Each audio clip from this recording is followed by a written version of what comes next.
Hey babes, welcome to Wine in My Foyer, a podcast hosted by me, Bianca Tickner, where we talk all the real life things while sipping and learning a little bit about wine. Tune in weekly to find inspirational and current information about womanhood, city living, cuisine, travel, and growing in age, direct to you from my New York City apartment.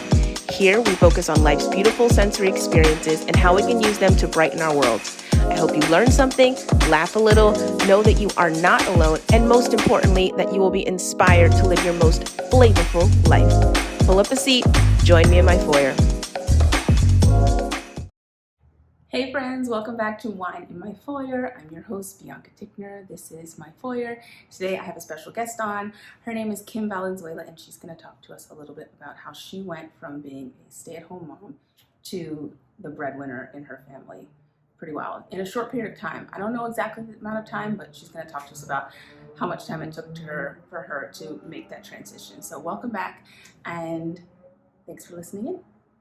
So, we always start with a little bit of wine. Today I have something that I don't typically drink. I really don't drink Sauvignon Blancs that much, but I grabbed this one a few weeks ago because of the gorgeous label. Isn't it so pretty? This is a Sauvignon Blanc from Marlborough, New Zealand, which is a very popular region to have Sauvignon Blanc from, but this is exquisite. I could not stop drinking it. So vibrant, so fresh, so lemony, zesty, all the amazing things of Sauvignon Blanc, but not too much acid, which is something that I really don't like. It just gives me indigestion, to be honest with you. Maybe it's just me being plus 40 person, but sometimes Sauvignon Blanc is a little bit too acidic for me, but this is just right, the just right balance, and I love it. So if you ever see this toppy Sauvignon Blanc from New Zealand, grab you a bottle or two or three. Hey guys, this is my friend Kim Valenzuela. She is going to talk to us. Hi. This is my really good friend. We met at the park in our neighborhood 6 years ago. 6.5. 6.5? 6.5 years ago. Yes. Yeah. So this is a testimony for people who are not social butterflies. Make friends at the park, because then you're going to find a really cool homie. So she's going to talk to us today about her recent life transition into becoming a full-time, hardcore, working woman. Because we're a flavorful life here, so we talk about food, wine, and all the beautiful, savory, tasty things in life. So tell me about what is your favorite wine. Do you have a favorite wine? Okay, I don't think that I have an actual favorite brand of wine. Mm-hmm. Sad day. Well, I will give a shout out to one of my favorite local wineries that will always be a nostalgic bottle of wine for me is Warwick Valley Winery, upstate New York. Oh, Cheers. Warwick. Oh, Warwick Valley Winery, yes. I didn't know they had wine there in Yes. Warwick. Are we actually drinking this? Yeah, Am I drinking this as we talk? Yeah, Okay. we're drinking.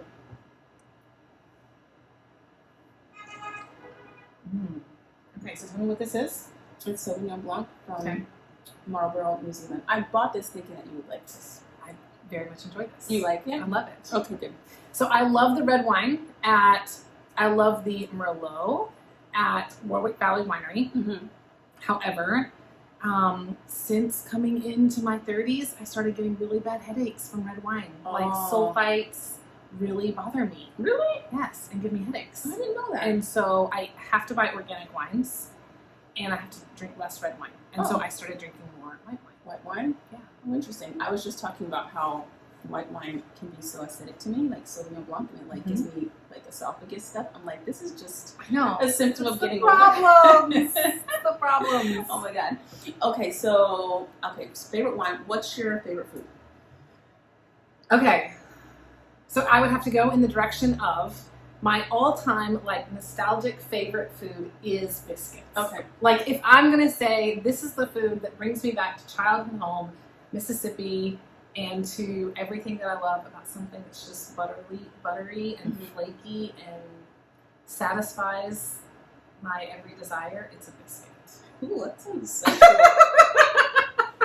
Satisfies I will go all across the city to find a perfect biscuit. Okay. Everywhere we travel, if I can find a restaurant that has good biscuits, if we're below the Mason-Dixon line, I'm going to find biscuits. Okay, I agree with you.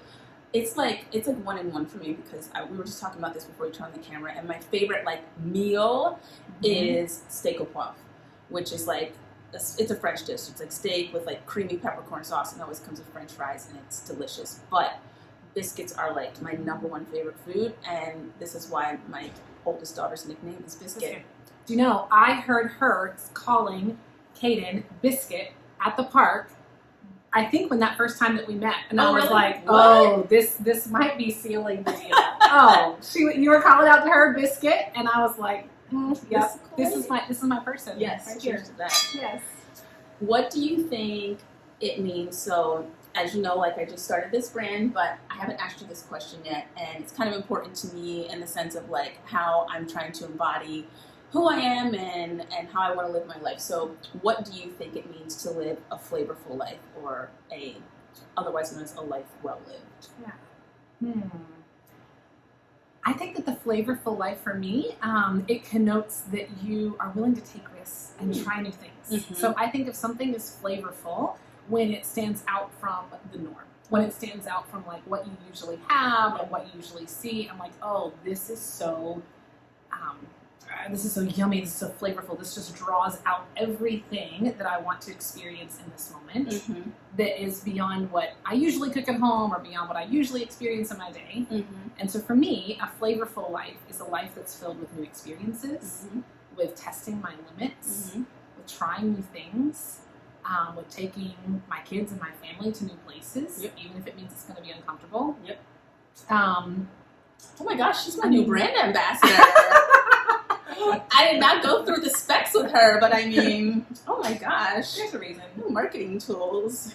Love it. That's perfect. Yeah. So flavorful life is living a life well lived with a lot of risk and diversity and experiencing and trying new things. I love that. See, that means you get it. Tell me what year it was that you had your first child. Not how old you were. Don't do that. No. What year I had my first child? She was born in 2011. Okay. And I remember you telling me the other day, and I don't know if this will be weird for you to share, but like, how was it for you? Okay, nothing's too weird? Okay. How did you feel as a first-time mother? Like, did you feel like it was your one and only calling? Or, you know, some people are just like, oh my God, yes, like, you know, my baby, and I don't want to ever leave it, and that kind of thing. And did you see yourself staying at home for an extended period of time? Yeah. I did have her when I was pretty young, and she was unexpected for me. Oh. So my husband and I had just started our full-time photography business. We'd actually just left our jobs to start this. And so I felt like I still had my future and my career and our business building ahead of me. Oh, okay. And then we had her unexpectedly. Oh, okay. But yet for me, that was a big collision of like my vision in my life, because I had always dreamed of being a stay-at-home mom and like creating this family life and having a lot of kids. And I was really excited to be a mom and have kids, but yet she was not coming at my timing.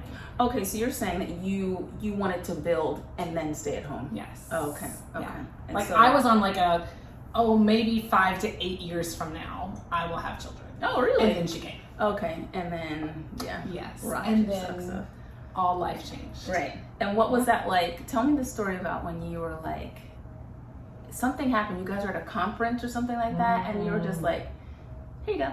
Yeah. Oh, B. Okay.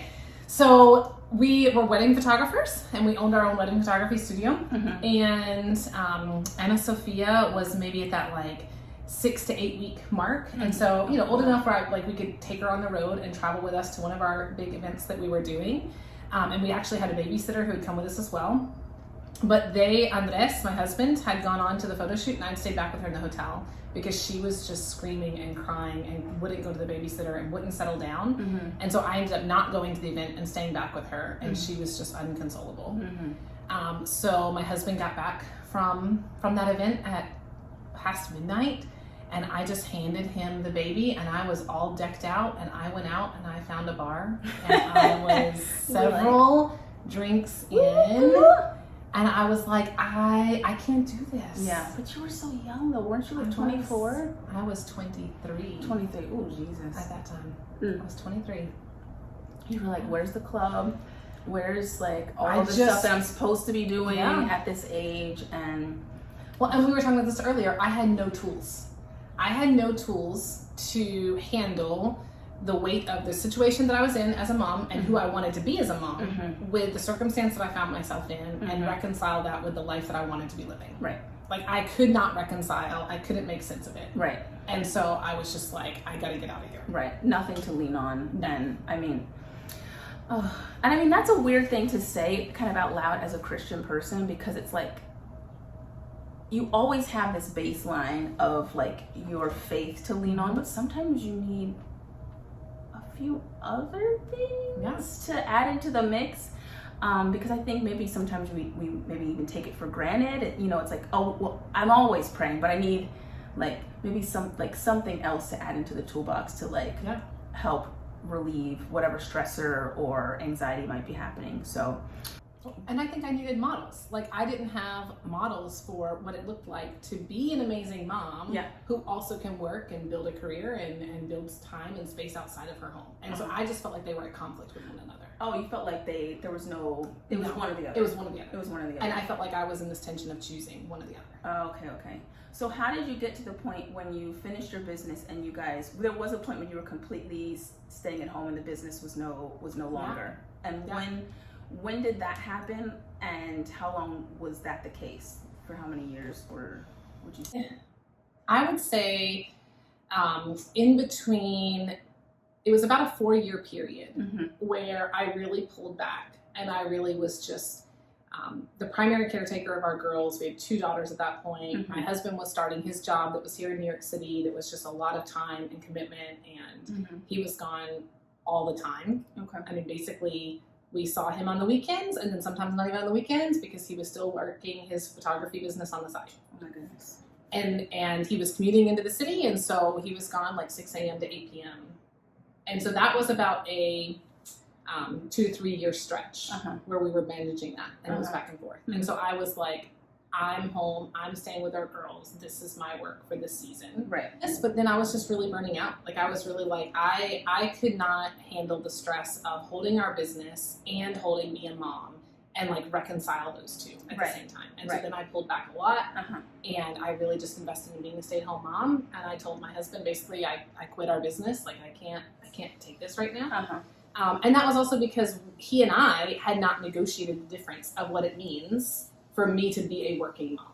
Right. So we hadn't had those conversations, which I know you and I have talked about. Like, what does it mean between a husband and wife to really, it's one thing to talk about, oh, we approach our marriage equally, but it's a whole nother thing to say, like, so what does this look like in the day-to-day of who takes the responsibility? Right. Who's taking the kids to the dentist? Who's taking the kids to the play dates, the doctor's office? And we hadn't negotiated those things. And so I was just like, I can't keep working then, because I can't keep doing all of it.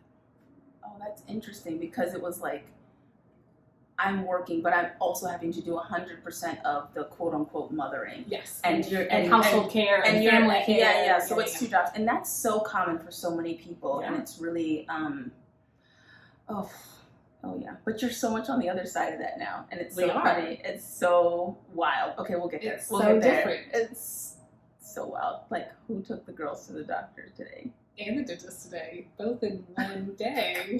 Boom. So your husband got laid off in, what was that, 2019. And what happened? I don't even remember. What happened, like, at that point? He was laid off, and then were you like, oh, gotta go to work? Or it just was a natural thing? Like, how did that happen? So, okay. We need more wine. You're gonna get me more wine to tell the story.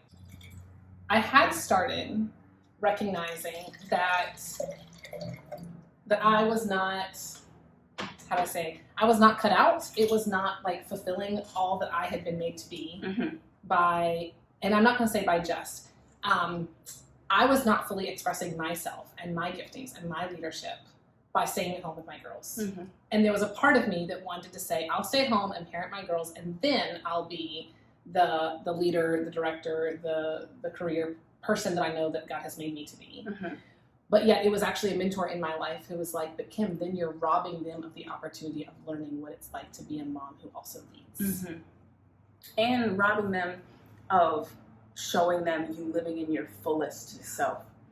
Yeah. And it's important for them to see that. If your fullest self is at home with your kids and that's your calling, and that's amazing, that's beautiful. But if you know inside yourself that there's something else to be done with your life or in a season of your life, it's really important to follow it and to make sure that it happens because your kids are watching. They are watching. There's been so many times when I've said to my daughter, oh, I'm going to do this, or, oh, I want to start this. And she's like, well, mommy, when are you going to start your X, Y, and Z? Or, oh, you know, that would be a great place for your store. Like, they are watching, they are listening to you, and you have to like follow your dreams so that they see that model so that they can do that for themselves. So it's really important that they see that in us, in the, even if you have boys, but I think even more so for girls somehow. I don't know. I just think it's across the board that your kids see you living your fullest self. Yeah.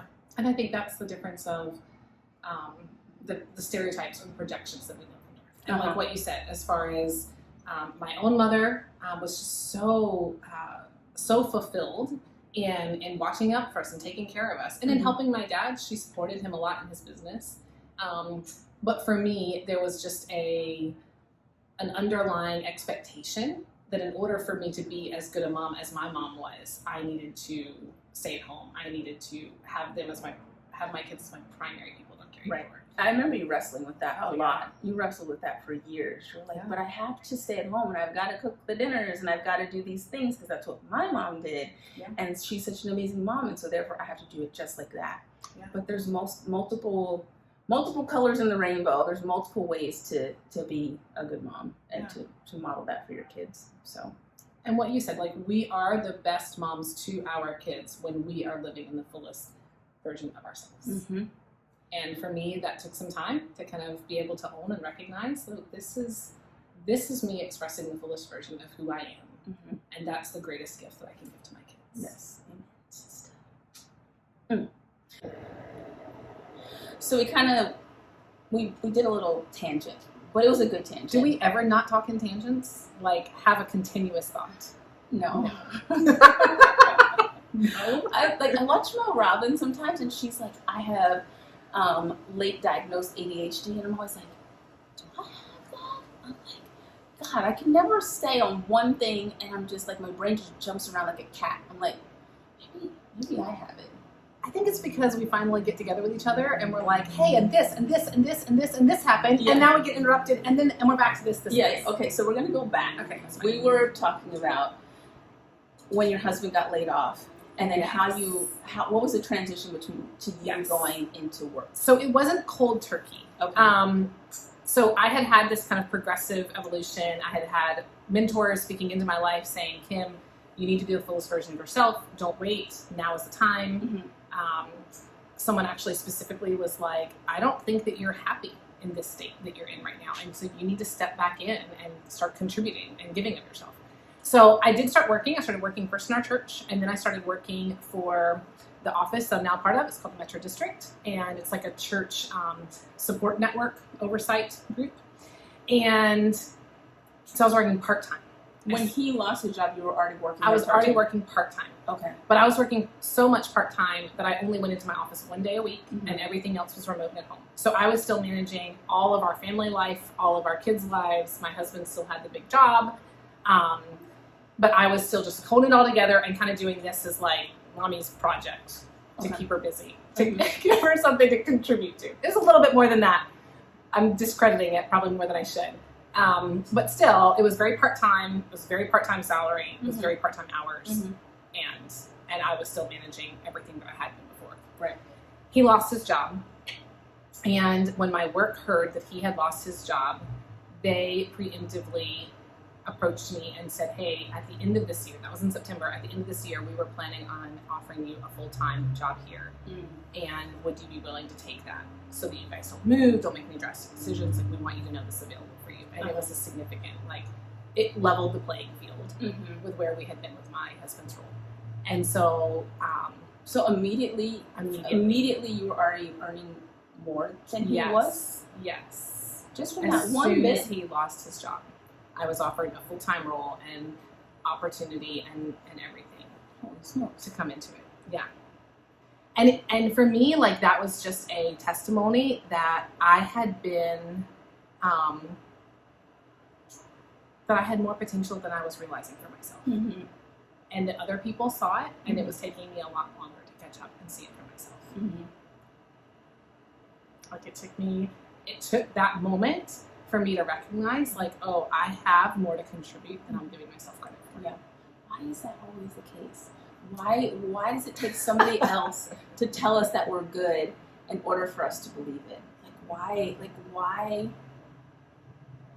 can't we know it for ourselves? Why do we believe other people's word before we believe our own? Mm-hmm. It's so strange. I think that it also goes into being validated, though. Like, I felt like I had glimpses of this for myself. Mm-hmm. But to even think about how our society views, like, the family system, like, I think that I so depended upon, well, it's Andres and his work and his future, and that's what we're building our life towards. And he had his own moment of reckoning where he recognized that he had been so focused on what is next for him. What is the next career for him? Should that move us? Should that move us to a different city? Should that move us to a different area? Like, what is next for him? And he had never really considered what's next for Kim. Mm. But he was at this conference, and at that conference, he was listening to speakers, and so many of the speakers were women. And he said that he could see me on a stage like that, and he was like, he felt like God himself was telling him, like, it's for Kim. Like, this season is for Kim, Mm-hmm. and you need to step back. Oh, wow. And so he did. Yeah. What a good man. Yes, because I'm sure that, like, I mean, I don't think it was necessarily that natural, right? It wasn't just like, oh, I had this vision, and then now all of a sudden it's like, go, right? Oh. There was some progression, but he knew where it was coming from, and he had to fight Yes. through those demons or whatever. Well, and to it's get one to thing that to, place. like, know what you need to do, but it's a whole other thing to actually live it out and to Yes. actually work it out. Yeah. And so for both of us, that's what took the tools and the practice and the negotiating and the conversations and the tripping and falling Mm-hmm. was actually living this next 4 years that we've been in now. How has it affected?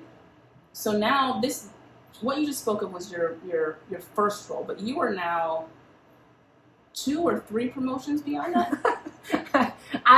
I've been progressively just changing in role, responsibility, promotion as through this time. Yeah. Yeah. So how has that, not just the promotions, but just the role switch played a dynamic in your relationship? And how has it benefited, or what were some of the initial struggles? Like you talked about the family system. Was that like a huge thing for you guys to deal with him moving out of the traditional male role? Yeah. I think that we went into it thinking like, oh, we have a really solid marriage. We can definitely support each other, partner with each other. But then it's until the rubber hits the road, Mm-hmm. and it's until I've been the one who's been managing all of the doctor's appointments, all the play dates, managing all the laundry, managing all the grocery shopping and all the cooking. Mm-hmm. And then all of a sudden I'm like, buddy, you're home all day. I'm gone all day. Like I can't keep up both of these. Mm-hmm. And so it got even nitty gritty as far as like, here's how you work the laundry machine. Here's how you like pack the lunches. Here's how you like, we even ordered like HelloFresh and lived on HelloFresh Mm-hmm. so that he could figure out cooking. Mm-hmm. And it was painful at times. But it was like, are we committed to the journey? Are we committed to the journey of working this out? Right. And like, we have to live. Like, somebody's got to do it, because like you're physically like not. I'm not You're there. not there. Like, her job, she travels a lot. So like, if he ain't cooking, they ain't eating. No. Or if somebody's not grocery shopping, like. But you know what? Like, that was the part on me that I had to let go of, was like, I can't expect him to do it like I would do it. Right. That's not fair to him. Right. Because I've been groomed for this. I've been taught my mother how to do this. Mm-hmm. I've been doing this. Right. And I can't expect him to just pick up the ball where I left it off. Right. And so those were the times when we were like, am I just going to appreciate that he's willing to be the one who's home? And if I walk in and the house is a batshit crazy mess, and they've eaten popcorn for dinner. But they're happy and they're there and they're watching TV. Mm-hmm. At times I had to be like, that's okay. Right. And not because I'm like laying it all down, but because I'm choosing to say, I'm grateful and you're taking on a hard job as well. Mm-hmm. And you're stepping in and figuring it out as you go. Mm-hmm. And we can talk like a few days from now about how we could readjust that situation. How it can go a little bit better and how we can make a grilled cheese. Yes. Or Kraft mac and cheese. Yes, we can. So that. And HelloFresh. Yes. Yeah. Oh my God. But I mean, we had to sometimes be like, okay, how are we negotiating? Mm-hmm. Things aren't going to be what I expected. Things aren't going to be how I did them. But yet, he's stepping in and he's doing it his way. And I can either begrudge that or I can say, like, thank you. Mm-hmm. Yeah. Because you're not complaining that I'm on the road. It's a big shift. Yeah. Yeah. It is. Yeah. But you're on the road a lot. You're gone a lot. Do you enjoy it? I do. Yeah. I love it. Yeah. I love getting on a plane. I love getting on a plane. Ooh. I love being in the air. I love being in new places. I can eat at a restaurant by myself and enjoy a glass of wine and a good meal anywhere I'm at. I love that. And I'm great. I know. That's so good. It's like the wanderlust inside of me. Uh-huh. It's fed and paid for. Yes. Amazing. How are you balancing being present for your girls and being a part of their lives and being here for the major things? Like, what is it that you guys do in order to make sure that you're still visually available to them, you know, like emotionally available to them, even though you're traveling a lot and enjoying it? What are like some of the things that you've incorporated or do? Yeah. So I think it starts for me with, I don't lean towards the word balance. Oh, really? And I don't lean towards the word balance because I feel like a balance is constantly a tipping scale. And Right. you're basically, you exert so much energy and stress to try and keep them equal to one another. Yeah. And so I lean more towards the word of rhythm. And like, do we have a rhythm? And can the girls count on that rhythm? That they know mom is home at these points in times. Okay. And so I say rhythm because that means sometimes our tempo picks up a bit more and I'm on the road a bit more. Mm-hmm. And so I'm like having to say, so I'm much more intentional and focused with my times when I'm home. Okay. So I'm going to hit September and October, and my rhythm's going to be fast, and I'm going to be traveling almost every week on a plane. Mm-hmm. But yet I'm going to come back and I'm going to have pretty intensive like dates with each of the girls, and I'm home. So I'm on the road for 2 nights. I'm home for 2 nights. Like I'm going to be much more, our rhythm's going to be a faster tempo. Right. But we hit summer, or we hit like Thanksgiving between Christmas and New Year's, and our rhythm slows down. Our tempo slows down. Mm-hmm. I'm home a lot longer. I'm home for longer stretches. We spend more time together. So for me, it's more about rhythm and tempo. Mm-hmm. And a big part of that is that they know what to expect. Okay. So our girls are big on like, do we know what to anticipate and to expect? Uh-huh. And they can hold pretty well. Hey, these are going to be some busy weeks for us, but we have this, and this planned. So there's a lot of pre-planning. And like pre-communicating and like calendaring and like, okay, I'm gone X, Y, and Z, but you can depend on this, and this to come through and okay, I'm gone a lot, but I will be home here. Yeah. And they know all this in advance, and like you as a family, or you and your husband are having moments. Like, do you guys plan as a family, or is it just you and Andres, and then you present it to the girls and say, this is what's happening? So we, predominantly, it's Andres and I, Mm-hmm. and then it's just letting them know. And they need to have it, like, basically a week to 2 weeks in advance of, like, what's coming next. Right. But our little one, she needs to know, like, this week, I will kiss you and say and get you ready for school on Monday morning. You won't see me all day Tuesday, but I'm going to see you, and I'm going to have dinner on the table on Wednesday night. Okay. Like, for her, like, that's like, okay, I'm not seeing mommy on one full day. Right. Now, she doesn't know that, like, I sent off her school and ran to Newark Airport and caught a flight. But for her, it's, when am I going to see you? Right. And so if I can kind of map that out for her, then she feels a lot of stability in that. Right. So Fridays have become the space where Andres and I actually set aside a date. We always go out in the neighborhood, and we always make it about, we're going to do our finances together, Mm-hmm. because not either one of us wants to actually bear the whole brunt of that. Right. So Andres pays all the bills, and I help Andres actually make our financial decisions of what we're going to do with the money that we have. No way.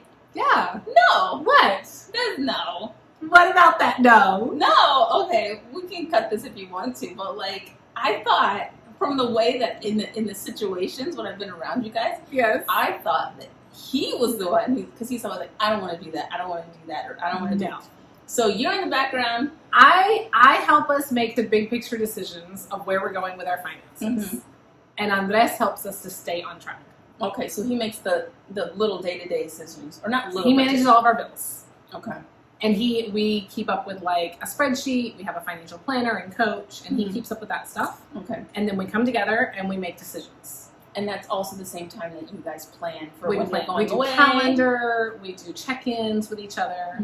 And this emerged out of recognizing that, like, hey, I have weekly check-ins with my staff. I have weekly check-ins with the team that I'm a part of. I have all of this calendared in, and it creates consistency. It creates a great sense of trust and communication with all my work people. So why should I do it at home? Yeah, because the one person who I actually need to work with the best and have the best communication and discipline and work relationship with, and he and I had never operated off of just a simple calendar meeting every week where we check in with each other.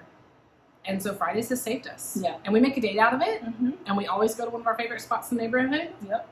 We order brunch. I see you guys, and I just wave. And if it overlaps with lunch, I'll have a beer or whatever, a little glass of wine with it. Yeah, like we keep it fun and light, and we find we cannot do it at the house. If we do it at the house, it gets tense.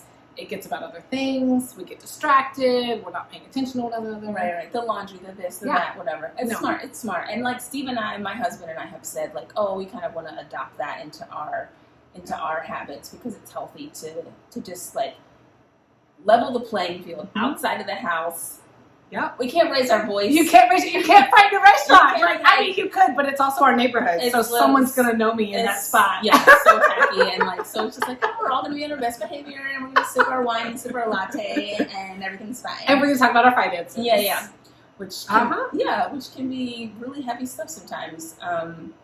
But I wanted to go back to the fact that I know that you have made happen, or like you've manifested what Andres said years ago. I don't know how many years ago that was, but you never told me that he said that vision about you at the conference. But I know that it has happened just recently, where you were on stage in front of how many thousand people? Yeah, 2,500 in person, maybe another 1,500 to 2,000 online. Right. So it is. It has happened. Like, whew, that's nuts. It has. That's nuts. It has. And you have done how many? Wait, no, it's not 360. It's a 180, right? Like when you move your life in a different direction. Yeah, that's like a 180. You flipped. That's a 180. It's a 180. That would be a 180. Geometry. I should have got an A in geometry, but it's been a long time. But you made the 180, and you've done it. And like, I'm so proud of you. Thank you, friend. You're welcome. I didn't know you were journeying to that, or that was like a deep desire for you. But I definitely see you in your element. And I'm proud of you. Thank you. You're welcome. I love that you've been a part of this journey with me. And you're right. I mean, I think I can remember having you over and sharing of like the woes of Andres and his work and me and my life and our challenges and what we're walking through, and I want more for my life. And you were also very kind about it, because I just remember like being at your house and it'd be like 8:30 and Andres was walking the door. I'm like, oh, he's here now. Oh, okay, that's great. And you're like, yeah. And like, but you weren't like super bitchy about it. You just would like, you would just like flutter your eyelash and you're like, yeah, it's just getting here. Everything's the day's all done. And dinner's on the table. Yep. Yeah. But you've done the 180, and like, I don't know if that was something that you were pushing towards per se. Like, I mean, you didn't share it to me in the depths. Like, I didn't really know. I've just seen the trajectory, and I'm very proud of you. And my friends, you can use my friend Kim here as an example as to what can be different in your life if you are feeling as though you want something different. You're at home with your kids, you love them, but you want something else, and you feel like Absolutely. There is a different path for you. It can be done. It does take time. I mean, and that's, I think, a thing that people struggle with. It's not overnight. No. It does not happen overnight. And the older we get, the years fly by so quick, so fast. And as much as 5 years seems like a long time, it's really not. And things can be totally different in a very short period of time. So if you're feeling as though you want to step into something else that's new and uncomfortable, you can do it, and it can be done. Yeah. And you can bring your family along the journey. It can be a blessing to all of you guys, full circle. So, and she's a beautiful testament to that. So, cheers to you. Thank you. And cheers to 180 transformations. Thank you for watching. Stay tuned for the next episode of Wine in My Foyer. Thanks, Bianca. Bye. Cheers.